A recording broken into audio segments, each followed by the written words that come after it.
जब भी हमारे पास कोई सवाल आता है तो उसे सॉल्व करते हुए ये ज़्यादा इम्पॉर्टेंट नहीं होता है कि वो सवाल आसान था या कठिन था। उसे सॉल्व करने के लिए मुझे 2 लाइनें लिखनी पड़ी या उसे सॉल्व करने के लिए मुझे 20 लाइनें लिखनी पड़ी। अधिक इम्पॉर्टेंट ये होता है कि उस सवाल में क्या कोई नयापन है, उसे सॉल्व करते हुए क्या मुझे नए तरीके से सोचना पड़ा। इसीलिए जो बहुत अच्छे ऑथर्स होते हैं उनके क्वेश्चंस को, उनके किताबों को हमें थोड़ा समय निकाल के पढ़ना चाहिए, क्वेश्चंस को थोड़ा समय निकाल के सॉल्व करना चाहिए। तो आज हम लोग एक क्वेश्चन एस क्रोटोव की किताब से ले रहे हैं। इस क्वेश्चन में भी आपको नयापन दिखेगा। वैसे आपको क्या लगता है कि क्या हमें एक ही तरह के क्वेश्चन को बार बार रिपीट करके मशीन जैसा बन जाना चाहिए, या फिर हमें अलग अलग सिनेरियो में अलग अलग तरीके के क्वेश्चंस के साथ डील करना चाहिए? वेल, ये जो क्वेश्चन है ये है question number 87 from chapter number 1 of this book. यहाँ पर सिनेरियो कुछ ऐसा दिया गया है कि कहा गया है कि 3 रॉड्स है, वेटलेस रॉड्स, 3 वेटलेस रॉड्स है, कुछ इस तरह से हिंज्ड है। इस पे हम लोग थोड़ी देर में आते हैं। फिलहाल तो देखते हैं कि ये जो वेटलेस रॉड कहा गया यहाँ पर, कुछ इसी तरह का क्वेश्चन या फिर कहें इसी क्वेश्चन को यान काल्दा ने भी लिया था अपने हैंडआउट में। और इस क्वेश्चन में और पिछले क्वेश्चन में, क्रोटोव के क्वेश्चन में अंतर यही है कि यहाँ पर ये रॉड जो है, 3 रॉड्स जो है मासलेस है, ऐसा नहीं कहा गया है। यानी कि इसके सॉल्यूशन के दौरान एक ऐसा हो सकता है, सॉल्यूशन के दौरान हमें कुछ ऐसी चीज़ें देखने को मिले कि हम ये समझ जाए कि ये सिनेरियो में इस रॉड का या इन रॉड्स का मास रहे या न रहे कोई फ़र्क नहीं पड़ता। हो सकता है ऐसा सिचुएशन आए। चलिए आगे बढ़ते हैं। इस क्वेश्चन का इंपॉर्टेंस या इस सिनेरियो का इंपॉर्टेंस आप समझ गए होंगे कि क्रोटोव में अपीयर कर रहा तो इंपॉर्टेंट तो है ही, साथ ही साथ अगर यान काल्दा भी उसे इंक्लूड कर ले then it must be a very good question. So यहाँ पर 3 रॉड्स हैं। हम मासलेस लेके नहीं चलेंगे, वेटलेस लेकर नहीं चलेंगे, जबकि हम मान लेंगे, हम यान काल्दा का क्वेश्चन को ले रहे हैं मान लीजिए। हाँ, मैं मेनली इसे क्रोटोव का ही क्वेश्चन मानूंगा क्योंकि क्रोटोव में पहले अपीयर किया है, वहाँ से यान काल्दा ने उसे एक्सेप्ट किया है। That's why this question is from Krotov. तो मैं इसे मासलेस मान के चलूँ, मैं इसे इसके पास मास है ये मानकर चलूँगा, ठीक है। सो वेटलेस नहीं है। 3 रॉड्स ऑफ लेंथ L, इसका लेंथ L है, इस रॉड का भी लेंथ L, इस रॉड का भी लेंथ L है, और ये इस तरह से सिचुएटेड है कि ये जो हॉरिजॉन्टल लाइन है, इसे सीलिंग मान ले आप, सीलिंग जैसा कुछ, या कोई सपोर्ट, हॉरिजॉन्टल सपोर्ट, कोई बोर्ड है, कुछ भी मान ले आप। यहाँ पर इस जगह पे पॉइंट A जो है, इस जगह पे ये हिंज्ड है, ये वाला रॉड जो है, तीनों का लेंथ बराबर है। ये वाला रॉड जो है ये यहाँ पर हिंज्ड है, इस जगह पे हिंज्ड है। दूसरा रॉड जो है ये इस जगह पे हिंज्ड है। और साथ ही साथ कहा गया है कि यहाँ जो डिस्टेंस है इनके बीच, दैट मीन इन A और B पॉइंट्स के बीच का जो डिस्टेंस है, that distance is twice of L। जबकि एक एक रॉड का लेंथ जो है वो L कहा गया है, ये ट्वाइस ऑफ L है, ये लेंथ ट्वाइस ऑफ L है, ये लेंथ L है, ये लेंथ L है, ये लेंथ L है। तो कुछ रिलेशन हम बड़े आसानी से पता कर सकते हैं। यहाँ वर्टिकल लाइन अगर हम ड्रॉ करते हैं इस तरह से, तो फिर ये वाला लेंथ जो है ये L डिवाइडेड बाई 2 के बराबर हो जाएगा। ये L, तो यहाँ से यहाँ तक L, तो this is L divided by 2 and L divided by 2। अगर हम वर्टिकल लाइन यहाँ और यहाँ ड्रॉ करते हैं तो सिंपल चीज़ है। अब आगे क्या कहा गया है कि 2 और पॉइंट्स है C और D। इन 2 पॉइंट्स में इस रॉड को, तीसरे वाले रॉड को यहाँ से और यहाँ से हिंज किया गया है। हिंज किया गया मतलब आप इसे चाहें तो इस तरह से खींच के इसे आप हिला डुला सकते हैं, फिक्स्ड नहीं है, हिंज्ड है। हिंज्ड मतलब ये ऐसे ऐसे हो सकता है, 2 रॉड्स हिंज्ड है इस जगह से, तो ये इस तरह से रोटेट कर सकता है अबाउट दिस पॉइंट। सो इन दोनों पॉइंट्स के बीच, A और B के बीच ट्वाइस ऑफ L का डिस्टेंस है। अब कहा गया है, अब जो भी कहा गया, हमें जो भी करना है उससे पहले आप एक चीज़ देख ले, चाहे इनके मास रहे, लेंथ बराबर है इनका, हम मान लेते हैं सेम डेंसिटी का अगर ऑब्जेक्ट हो, इसका मास और इसका मास बराबर होगा। तो ऐसे सिनेरियो में ये बड़ा क्लियर है कि इसका जो भी ये ढांचा बनाएगा वो ढांचा सिमेट्रिकल होगा। यहाँ से अगर बीच से आप एक लाइन खींचते हैं तो इस साइड और इस साइड में आपको मिरर इमेज मिलेगा। अगर मैं ठीक बीचों बीच से एक लाइन खींचता हूँ तो ये साइड और ये साइड एक दूसरे का मिरर इमेज होना चाहिए, क्योंकि सारी चीज़ें बिल्कुल आइडेंटिकल होगा। ये लेंथ बराबर मास बराबर, लेंथ बराबर मास बराबर, और बीच से इस साइड का मास जितना इस साइड का भी मास उतना ही है। यानी कि सिमेट्री से हम कह सकते हैं इसका ढांचा ऐसा होगा, ये टेढ़ा मेढ़ा नहीं होगा। ये वर्टिकल सपोर्ट, ये एक रॉड, ये दूसरा रॉड, और ये ऐसे तीसरा रॉड, इस तरह का ढांचा नहीं होगा। बिल्कुल इस तरह का ढांचा होगा ताकि इस तरफ और उस तरफ एक दूसरे का मिरर इमेज रहे।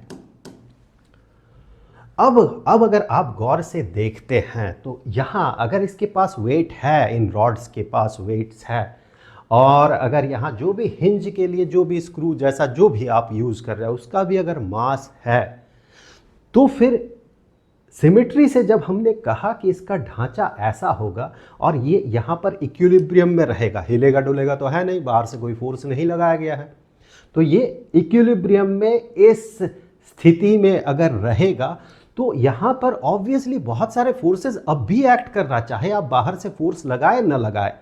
यहाँ पर टेंशन अपीयर करेगा, यहाँ पर टेंशन इस डायरेक्शन में इसे खींचेगा, यहाँ पर टेंशन उतना ही एक्ट करेगा, लेट अस से T1, और यहाँ पर एक टेंशन एक्ट करेगा, वो भी इसी मैग्नीट्यूड के बराबर होगा, सिमेट्री से हम कह सकते हैं, और यहाँ पर भी वो टेंशन होगा। यहाँ पर एक टेंशन होगा, लेट अस से T2, यहाँ एक टेंशन होगा T2। इसका भी अपना अगर हिंज का मास रहे तो यहाँ पर लेट अस से mg, इसका मास m है, तो यहाँ पर भी mg इसका जो मास है उसके कारण जो वेट है, ये सारा एक्ट करेगा। लेकिन ये सारे एक्ट करने के बावजूद भी तो ये इक्विलिब्रियम में है ना। जब ये इक्विलिब्रियम में है, इसका अर्थ यही हुआ कि इन सारे फोर्सेस का अगर आप वर्टिकल कंपोनेंट्स को ले और जोड़ के देखें तो आपको जीरो मिलेगा, हॉरिजॉन्टल कंपोनेंट्स को ले और उन्हें जोड़े तो आपको जीरो मिलेगा। किसी भी डायरेक्शन में सारे फोर्सेस के कंपोनेंट को आप ऐड कर ले तो वो जीरो मिलेगा। इन सारे फोर्सेस के कारण बना हुआ जो टॉर्क होगा, नेट टॉर्क होगा अबाउट एनी पॉइंट, वो जीरो होगा। वरना ये रोटेशनल बिहेवियर दिखाता, ऐसा हो नहीं रहा। ये स्टैटिक इक्विलिब्रियम में है, rotational equilibrium and translational equilibrium दोनों में है। That mean net torque zero होगा अबाउट एनी पॉइंट और about any axis, about any direction. इसका जो फोर्स है, टोटल फोर्सेस का जो कंपोनेंट्स होगा या फोर्सेस का जो कंपोनेंट्स है उनका जो समेशन होगा वो जीरो होगा। ये बड़ा ऑब्वियस है। अब हम जो भी इसमें छेड़खानी करेंगे, हम कहीं यहाँ पर हमने मास डाल दिया, यहाँ से हमने उसे खींच दिया, जो भी फोर्स हम यहाँ पर अप्लाई कर रहे हैं, उन फोर्सेस के एप्लीकेशन के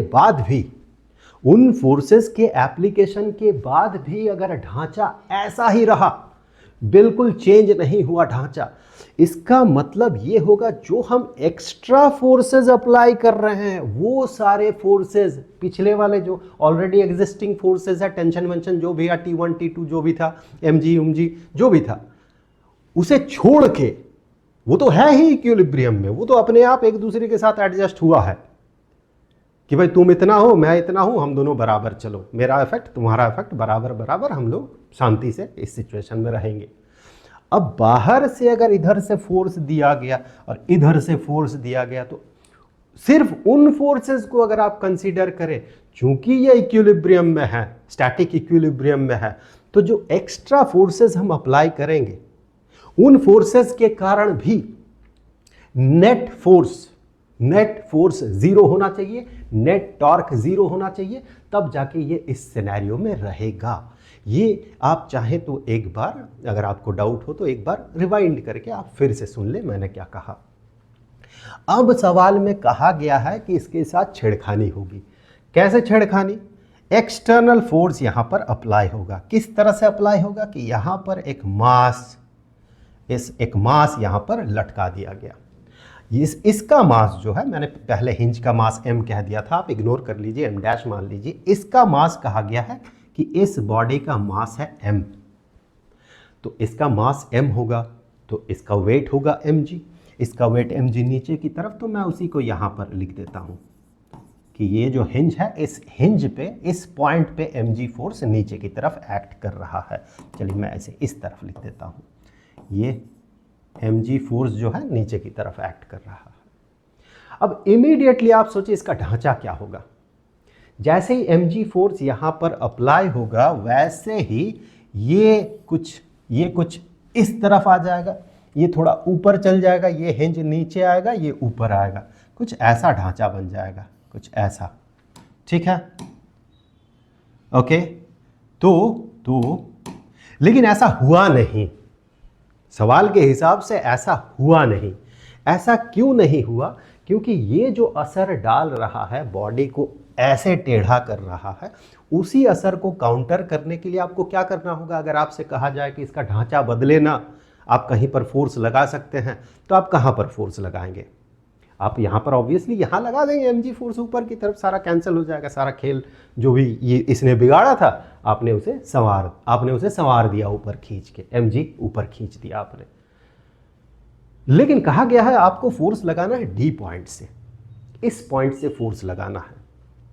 तो इस पॉइंट से लेट अस से हमने आर्बिट्रेरी डायरेक्शन में एक फोर्स कंसीडर कर लिया, हमने फोर्स लगाया इस पॉइंट पे, इस डायरेक्शन में फोर्स लगाया। आपके पास ऑप्शन है, आप इसे सीधा भी इस फोर्स को ऐसे लगा सकते हैं, तो इससे तो सारा झंझट ही खत्म हो जाएगा। आपसे अगर कहा जाए कि आप फोर्स लगाए, तो आप इस पॉइंट पे फोर्स लगा देंगे mg नीचे की तरफ। सिमेट्री से सोचे, अगर आपने फोर्स ठीक यहाँ से नीचे की तरफ F is equal to mg लगा दिया, फोर्स mg के बराबर, इसी फोर्स के बराबर लगा दिया। सिमेट्री से सोचे, ये ढांचा बिगड़ेगा नहीं, क्योंकि अब भी इधर और इधर एक दूसरे का मिरर इमेज होगा। तो आपसे कहा गया है कि डी पॉइंट पे आप फोर्स लगाएं, इसका ढांचा न बिगड़े, इसका ढांचा ऐसा ही रहे। फोर्स आप कितना लगाएंगे? फोर्स मिनिमम होना चाहिए, फोर्स कम से कम होना चाहिए। ऐसा नहीं है कि आपसे कहा गया कि कहाँ पर आप डी पॉइंट पे आप फोर्स लगाइए, कितना लगाएंगे। तो ये बड़ा सिंपल है, मैं डी पॉइंट पे सीधा नीचे की तरफ लगा दूंगा, mg लगाऊंगा। आपसे कहा गया खोजिए, इससे भी कम फोर्स पॉसिबल है क्या? कम फोर्स लगा के भी अपना काम हो जाएगा क्या? अगर कम से काम होगा तो मिनिमम कितना फोर्स लगा के काम होगा, और वो फोर्स आप किस डायरेक्शन में लगाएंगे? तो यही सवाल है कि ऐसा करें ताकि ये जो है ढांचा ना बिगड़े। सवाल में कुछ ऐसे कहा गया कि ये जो मिडिल रॉड है, ये मिडिल रॉड हॉरिजॉन्टल रहे, बात बराबर है। इसे हॉरिजॉन्टल रहने के लिए पूरा का पूरा ढांचा को वैसा रहना होगा, ये मुड़ नहीं सकता। ये थोड़ा भी इधर मुड़ा, ये थोड़ा इधर मुड़ा, तो ये हॉरिजॉन्टल नहीं बल्कि स्लैंट हो जाएगा। अब कल्पना कर लीजिए इस चीज़ को, थोड़ा भी मुड़ेगा, ये मुड़ेगा तो इसे भी मुड़ना है, और ये दोनों अगर मुड़ जाए थोड़ा भी तो इसे भी रोटेट करना है, तब जाके, क्योंकि ये जो है इनकम्प्रेसिबल रॉड्स हैं, दैट्स वाई। तो अब हमारा टारगेट है मिनिमम फोर्स पता करना, यानी ये तो क्लियर है कि देयर इज़ अ पॉसिबिलिटी कि अगर मैं एंगल चेंज करूँ, बिल्कुल वर्टिकल डायरेक्शन में फोर्स ना लगाऊं, कुछ और डायरेक्शन में फोर्स लगाऊं, there is a huge possibility कि मुझे कम फोर्स लगाना पड़ेगा इसे इसी ढांचे में रखने के लिए। तो मैं क्या करता हूं, एक आर्बिट्रेरी डायरेक्शन में मान लेता हूं कि मैंने फोर्स लगाया, फिर आगे कैलकुलेट कर लेंगे। मैं एक आर्बिट्रेरी डायरेक्शन में, इस डायरेक्शन में फोर्स लगा रहा हूं, एंड उस फोर्स को मैं एक नाम दूंगा। ऑब्वियसली मैं कह रहा हूं कि मेरा लगाया हुआ फोर्स जो है उसका मैग्नीट्यूड है F। हमें पता करना है कि ये F जो है कितना होगा, मिनिमम कितना हो सकता है। अब हमें करना क्या है, जैसे हम बात कर रहे थे उसके हिसाब से हमें करना क्या है, हमें क्या देखना है? हमें ये देखना है जो दो एक्स्ट्रा फोर्सेस आया, एक तो mg और दूसरा ये वाला जो फोर्स आया जो हमने लगाया F, उन दोनों के कारण net force along any axis should be 0। Net force along any axis should be 0। तो यहाँ पर ये तो बड़ा क्लियर है कि ये दोनों फोर्सेस आएगा तो और भी कुछ फोर्सेस यहाँ पर अपीयर करेगा, अपने आप अपीयर करेगा। जैसे कि यहाँ पर टेंशन अपीयर करेगा, उसे भी इंक्लूड करना है। मुझे कहना चाहिए था पहले ही ये चीज़। यहाँ पर कुछ टेंशन बढ़ जाएगा, पहले हमने टेंशन माना था ना, इसमें कुछ टेंशन होगा। उस टेंशन के वो तो इक्विलिब्रियम में था ही, वो सारे टेंशन वगैरह जो भी फोर्सेस पहले था, बिना मास को इंक्लूड किया, बिना फोर्स को इंक्लूड किया, वो तो जैसा था वैसा था ही।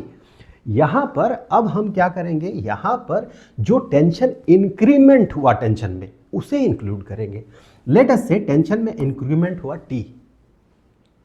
पहले यहां पर टेंशन हमने क्या माना था, T2 आई थिंक माना था। तो इधर से T2 था, इधर से T2 था, दोनों इधर से, ये T2 इधर से खींच रहा था, T2 इधर से खींच रहा था, दोनों बैलेंस में था।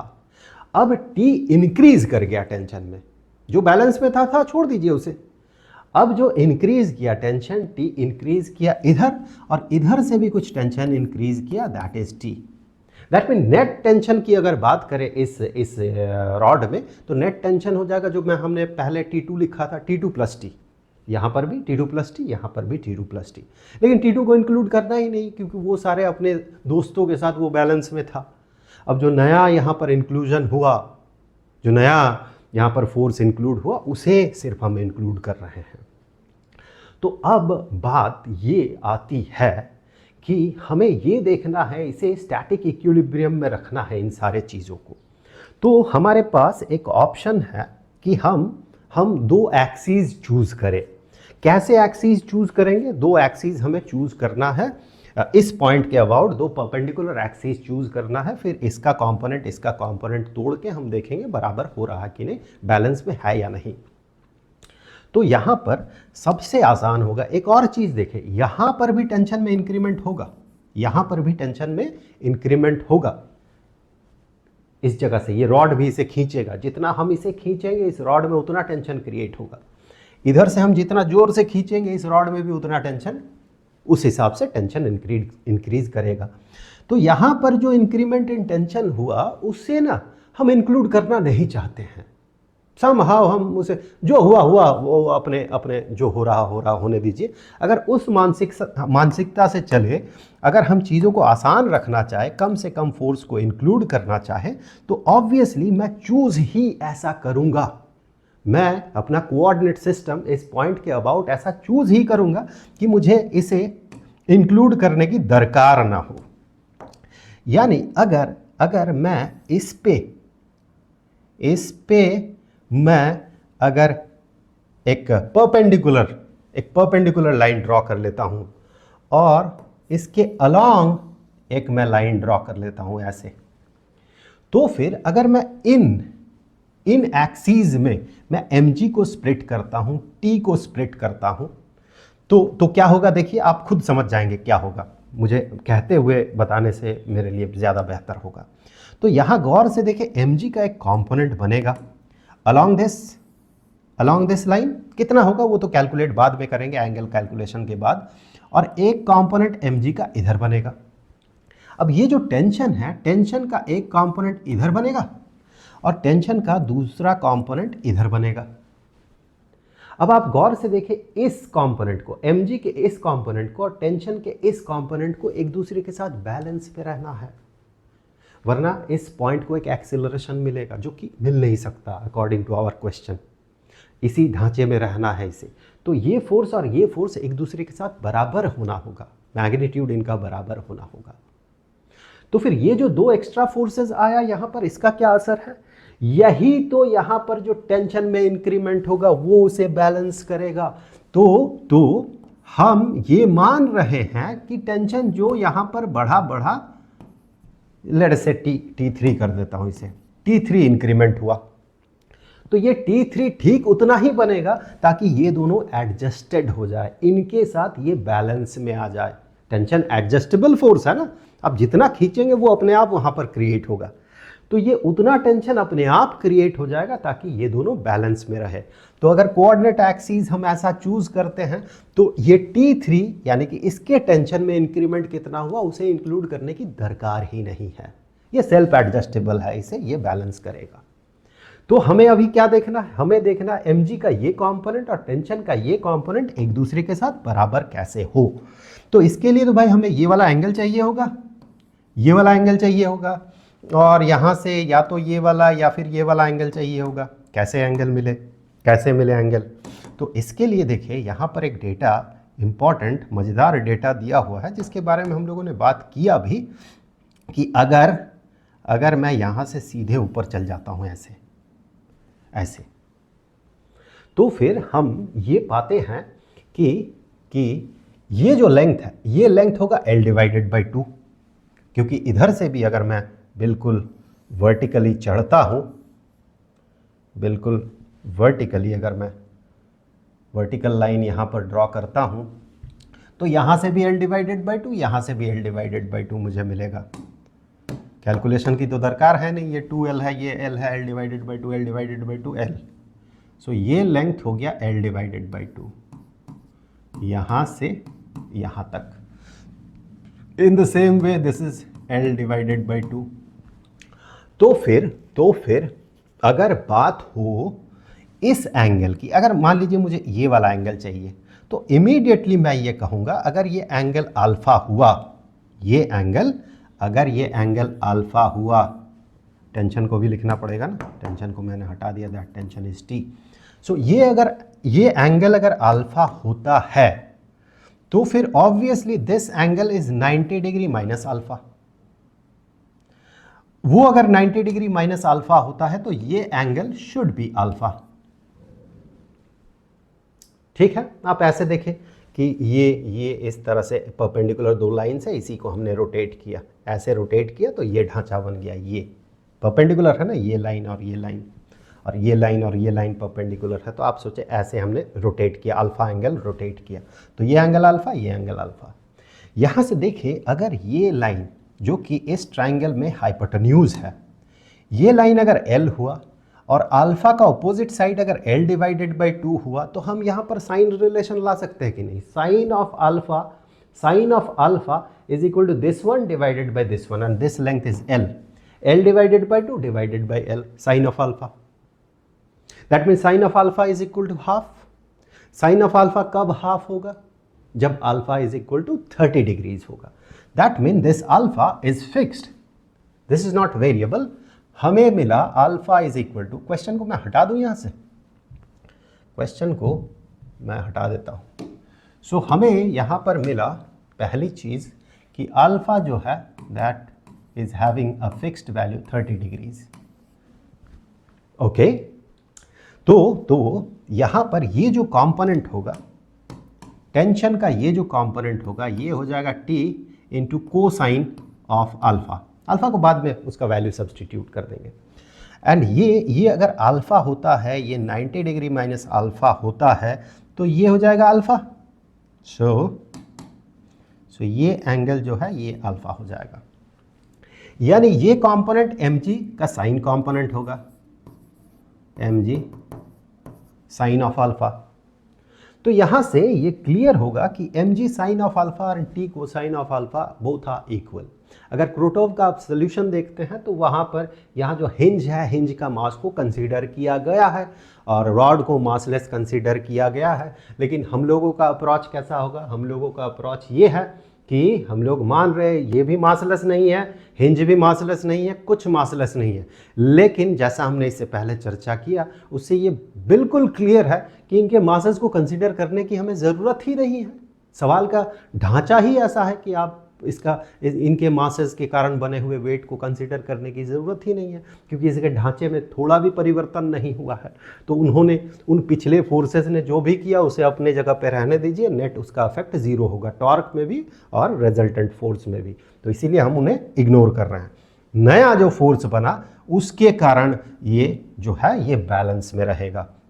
अब ये बिल्कुल क्लियर है कि this mg sin of alpha should be equal to t cosine of alpha. So mg sin of alpha should be equal to t into cosine of alpha. अब क्या है? उतना ही टेंशन तो यहां भी क्रिएट होना है। टेंशन का तो वही बेसिक नेचर है।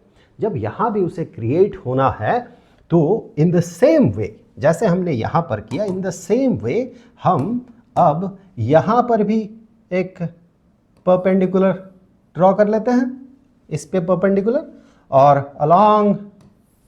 अलोंग दिस हम ऐसे इसे लाइन ऐसे ज्वाइन कर लेते हैं for future reference. Future reference के लिए मैंने ये किया क्योंकि टॉर्क के लिए फिर वो काम में आएगा। टॉर्क, जब हम लोग टॉर्क की बात करेंगे तो ये जो लाइन मैं ड्रॉ कर रहा हूँ ये बड़ा हेल्पफुल होगा। और यहाँ पर हम ये पाते हैं कि मुझे तो पहले अभी फिर ये एंगल इसे फिर डिफाइन करना होगा। Let us say that angle is beta, क्योंकि हमने आर्बिट्रेरी डायरेक्शन में फोर्स लगाया ना, हम अभी नहीं जानते हैं कि किस डायरेक्शन में फोर्स लगाने से मिनिमम होगा। हमारे कैलकुलेशन से हमें ये पता चल जाएगा। हम जब कैलकुलेट करेंगे उसके बाद हमें अपने आप पता चल जाएगा कि वो एंगल कितना होना चाहिए। तो कैलकुलेशन करने से पहले हम लोग ये ढांचा बना लेते हैं। सो आर्बिट्रेरी डायरेक्शन में हमने फोर्स लगाया F। अब इस फोर्स का कंपोनेंट हमें देखना है किस डायरेक्शन में, along this line. Along this line हमें देखना है कि कितना इसका अफेक्ट होगा। तो यहाँ से आप देखिए टेंशन का तो वैसा ही कंपोनेंट एक होगा यहाँ पर, ये भी एंगल अल्फा ही होगा। सिमेट्री से हम कह सकते हैं ये भी एंगल अल्फा ही होगा, ये अल्फा तो ये भी अल्फा, तो ये भी टी कोसाइन ऑफ अल्फा हो गया। और यहाँ पर ये फोर्स का ये जो कंपोनेंट बनेगा, that component F into cosine of beta, ये हो जाएगा कोसाइन कंपोनेंट हो जाएगा, because now this angle is beta हमने कंसीडर किया है। ओके, ठीक है। अब इसका एक कंपोनेंट इधर साइन कंपोनेंट भी तो बनेगा, एफ साइन ऑफ बीटा। चलिए उसे लिखने की दरकार है नहीं। सो एक कंपोनेंट इधर फोर्स का बना और इधर टेंशन का कंपोनेंट बना। टेंशन का ये वाला कंपोनेंट और इस टेंशन का ये कंपोनेंट वो तो बराबर है, ठीक है, लेकिन mg का जो ये कोसाइन कंपोनेंट है और f का ये जो साइन कंपोनेंट बनेगा, ये दोनों कंपोनेंट बराबर नहीं होगा। इसीलिए तो वो तब बराबर होता ना जब फोर्स को मैं नीचे लगाता और इसी मैग्नीट्यूड का फोर्स लगाता। फोर्स घटते जा रहा है, फोर्स यहाँ घट रहा है। फोर्स जब घट रहा है तो फिर यहाँ उसका इफेक्ट जो है वो इफेक्ट चेंज होगा। तो ऐसा कोई मतलब नहीं है कि ये जो फोर्स है, ये जो कंपोनेंट है इसका, ये इसके mg के इस कोसाइन कंपोनेंट के साथ बराबर हो, नहीं होगा। हम डायरेक्शन चेंज कर रहे हैं। इसका मतलब इन दोनों का एडिशन इन दोनों के एडिशन के बराबर नहीं होगा। तो इन दोनों को कैंसिल करने वाला तो एक फोर्स चाहिए, बैलेंस करने वाला। वो यहाँ पर टेंशन क्रिएट हो रहा, यहां पर वो टेंशन क्रिएट हो रहा है। This tension is not equal to T3, ये कुछ और टेंशन होगा, लेकिन we don't have to bother. हमें टेंशन लेने की जरूरत नहीं है, भले ही कितना टेंशन हो जाए वहां पर, हमें फर्क ही नहीं पड़ता। हो रहा इंटरनली काम चल रहा। उसके मॉलिक्यूल, इसके जो फंडामेंट, इसके जो मॉलिक्यूल्स है वो थोड़ा सा कम खिंचा रहा होगा, इसमें ज़्यादा खिंचा रहा होगा, ज़्यादा खिंचाव है इसमें कम खिंचाव है। उसे क्या फर्क पड़ता है, हमें देखना ढांचा इसका बिगड़ा कि नहीं। ढांचा नहीं बिगड़ा। Now this T cosine of alpha is equal to F cosine of beta. So वही T cosine of alpha is equal to F cosine of beta. F cosine of beta is equal to T cosine of alpha. तो इन दोनों से ये बिल्कुल evident है कि इन दोनों को बराबर होना होगा। सो यहाँ से अगर इन दोनों को बराबर होना है तो हम कहेंगे F is equal to mg sine of alpha divided by cosine of beta.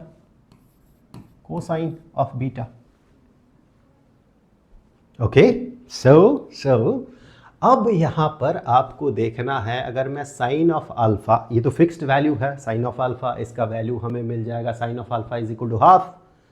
Sign of alpha is equal to half, ये तो फिक्स्ड वैल्यू है। Cosine of beta depends upon beta. अगर f को मिनिमम होना है, अगर f को for f to be minimum, ये तो चेंज नहीं हो सकता, mg भी फिक्स्ड है। एम जी दोनों फिक्स्ड है और अल्फा भी फिक्स्ड है, ये चेंज नहीं हो सकता है। So for F to be minimum cosine of beta should be maximum, क्योंकि ये डिनोमिनेटर में अपीयर कर रहा है, should be maximum. Cosine of beta maximum कब हो सकता है? कोसाइन ऑफ बीटा का मैक्सिमम वैल्यू कितना हो सकता है? 1 हो सकता है मैक्सिमम वैल्यू। कब? When beta is equal to 0। So ये इंडिकेट कर रहा है कि कोसाइन ऑफ बीटा इसका max value is equal to 1 at beta is equal to 0 degrees. जब बीटा 0 डिग्री होगा cosine of beta maximum and that is equal to 1। So ये clearly हमें समझ में आ रहा, बीटा को हमें 0 करना है, यानी कि हमें फोर्स को इस लाइन के अलोंग लगाना है बीटा 0 होने के लिए। उस लाइन के अलोंग लगाएंगे तो आपको क्लियरली समझ में आएगा। थोड़ी देर पहले जो मैंने आपसे बात किया था कि ऐसे सिनेरियो में फोर्स का डायरेक्शन जो चेंज हो रहा है, इसका ये कंपोनेंट और इसका ये कंपोनेंट mg का इस कंपोनेंट के बराबर नहीं होगा। क्लियरली दिख गया अभी, क्योंकि फोर्स को अगर आपको इस डायरेक्शन में लगाना है, चाहे कितना भी फोर्स आप इस डायरेक्शन में लगाए, उसका इधर कंपोनेंट ही नहीं बनेगा। यानी ये क्लियर है कि यहाँ पर सिर्फ T का टेंशन का साइन कंपोनेंट होगा यहाँ पर, जबकि यहाँ पर टेंशन के साइन कंपोनेंट के साथ mg का भी कोसाइन कंपोनेंट अपीयर कर रहा था, जिन्हें बैलेंस करने के लिए T3 था। अब ये कम फोर्स हो गया, उसे बैलेंस करने के लिए T4 है, दैट मीन T3 T4 बराबर नहीं होगा। So F max is equal to cosine का मैक्सिमम वैल्यू, माफ कीजिएगा F min, F min minimum force कहा गया ना, मिनिमम फोर्स हमें कितना लगाना है। So F min is at cosine of beta max, so at beta is equal to 0। तो ये मिनिमम तब होगा जब ये मैक्सिमम होगा, और वो होगा कितना? कोसाइन ऑफ बीटा में 1 पुट कर दे तो आपको मिल जाएगा mg into sine of alpha, and sine of alpha is 2, माफ कीजिएगा 1 divided by 2। So this is the minimum force जो आपको लगाना है इसी ढांचे में रखने के लिए, और उसकी दिशा डायरेक्शन इस लाइन पे ये परपेंडिकुलर डायरेक्शन में। दैट मीन आप हॉरिजॉन्टल के साथ अल्फा एंगल में फोर्स लगाएंगे, उस समय फोर्स जो है मिनिमम होगा, आपको इस डायरेक्शन में फोर्स नहीं लगाना है।